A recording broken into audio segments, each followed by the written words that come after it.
Hello everyone, how are you doing? This is MD Tech here with another quick tutorial. In today's tutorial, I'm going to show you guys how to go about clearing the Facebook cache on your Facebook mobile app. So whether you're running iOS or Android, doesn't really matter. In today's tutorial, I'm going to show you guys how to do it. And without further ado, let's go ahead and jump right into it.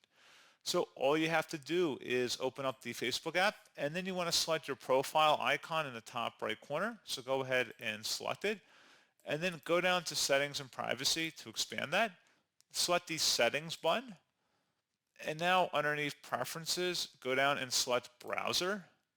Where it says under browsing activity, cookies and cache, you go ahead and select the clear button.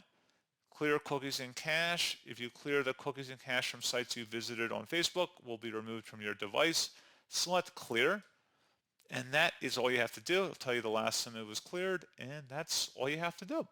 So pretty straightforward process, guys. And as always, thank you for watching. I do hope that I was able to help you out, and I do look forward to catching you all in the next tutorial.